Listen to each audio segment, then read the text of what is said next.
Welcome to another episode of the Meal Prep Monday podcast. I'm your host and founder of Prep Dish, Allison Schaaf. In today's episode, I am discussing 10 ideas for getting ready for the school year rhythm.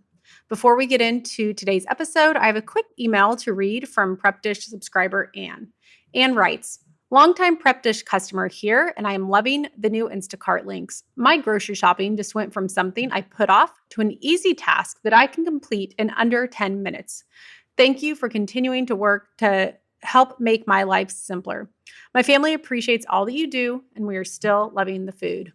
And thank you so much for sharing. I am glad to hear, one, that you are enjoying the meals, always the top priority, but also I love hearing that these Instacart links are saving your time. That's why we created them. And I'm hopeful that if you're listening to this and you want to try out the meal plans, now is a great time. All of them now have links to Instacart where the shopping cart is pre-filled with all the groceries you need, hopefully taking that grocery shopping down from 30, maybe even 60 minutes to a 10-minute task of just going through, editing as you need and, hitting order, and the groceries either show up at your door. You can also do curbside pickup. A lot of different grocery stores included in Instacart as well. So if you're wanting to try that out, we have 14 days free of meal plans, including the Instacart links at prepdish.com/MPM, short for Meal Prep Monday. Okay, so 10 ideas for getting ready for the upcoming school year. Number one is looking at bedtime. And if needed, actually it's looking at bedtime, but also what time is everyone waking up? And if needed, start pushing that back 10 or 15 minutes earlier. This is good to start maybe a week or two in advance to make it a little more gradual and less jarring during that first week, or hopefully your school doesn't jump into a full week and does a half week to start. Number two, establish consistent wake up times, even on weekends.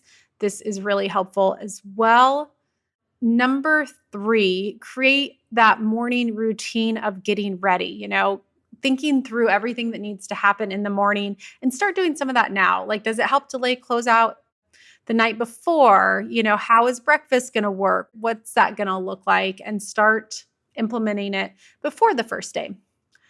Number four is to start weekly meal planning sessions, if not already, looking at the week ahead. I actually do like to do this on like Friday afternoon. I feel like by then I'm kind of burned out on work tasks. And so sometimes I will look at the next week, see what I have going on, figure out how many meals, make my grocery order. That way, they can arrive.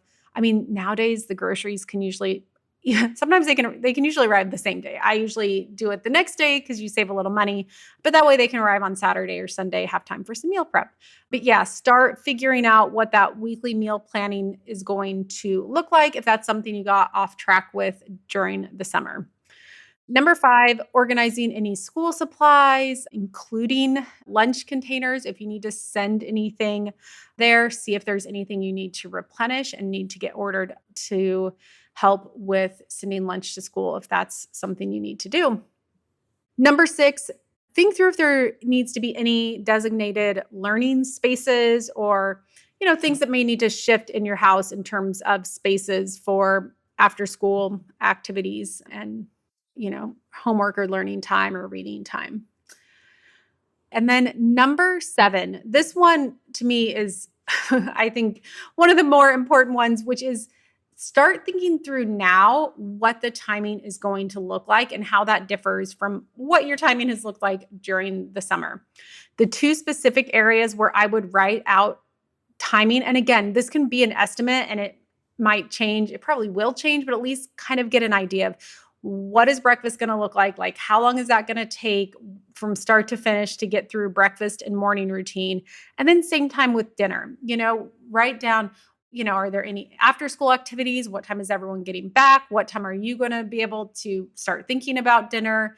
Are there any sports? Do you need to do some crock pot meals for some of the weeks? Do you need to do grab and go breakfast is there a morning where everyone has to leave early, or, just kind of figuring out what the timing is realistically going to look like and start to, get that into your head of like how that might look and how you can help that process run smoothly. But the more you can think about it now, and again, like I even like to write out, okay, so from 3 to 4, this happens, and from 4 to 5, and this is the time, and that sort of thing. Number 8, especially for first week, thinking about breakfast, either prep grab and go options or, prep some, just figure out what your breakfasts are going to look like for that first week. If that's an area where you struggle, if maybe you've been doing more leisurely spread out breakfasts during the summer and that timing needs to change, just think through kind of food options and how you're going to make sure that that doesn't get in the way of getting to school on time. Number 9, thinking through after school routines, if that will include a snack. It kind of depends. I always have to shift, depending on where my kids are. And I know that my kids' behavior is so impacted by their hunger levels. But I also really don't like to rely too heavily on snacks. Like I really want them to be hungry at mealtime and eat their food. I find that the number one reason we don't finish meals is if they're overdoing snacks. So I really am a fan of having kind of set snack times. But, a lot of times when kids get home from school, they're hungry, figure out like how you're going to establish that, maybe even have like a snack board that you're going to set out each day or something like that can help. And then number 10, think through if you need to have any sort of calendar system. What have you used in the past? Is that something you need to implement? Even just my husband and I have a shared Google Calendar. It helps a lot just to put important dates on there, what's going on. And then, week to week, we do a full look at our schedule, but I always can pull up the calendar and know what's coming up as well. And, that's on his calendar too. So when we're booking meetings and things like that, we know if there's any like important assemblies or things going on.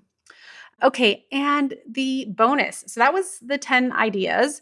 The bonus one is prep your freezer. Spoiler alert, we're going to get into this next week. I have some thoughts on this, some things you can be doing now to, get ready and set yourself up for success. So we'll dive into that next week. Just a reminder that if you do want to try out the Prep Dish meal plans, we have that 2-week free trial set up for you at prepdish.com/MPM. This is a great time of year to give those a try. Let us help you plan out meals. And that's what we're here for. Oh my gosh, I was going through our customer feedback on a spreadsheet, and there were so many people that when they left Prep Dish, you're like, oh, it's just a busy season of life, so I don't have time for this. And I really wanted to respond to each and every one of them and be like, this is why we created Prep Dish, is for the busy seasons of life. Let us help you. Let us, put together the plan, the recipes, and, then it's kind of figuring out this system of making it all come together, but let us do that heavy lifting when it comes to the planning portion of getting meals on the table. So if that's going to be you in the upcoming months, this might be a great time to try out Prep Dish to help you get through those first few weeks that might otherwise be hectic. See, if Prep Dish can help. So that free trial is prepdish.com/MPM. That's all I have for this week. I'll be back again next Monday with another episode.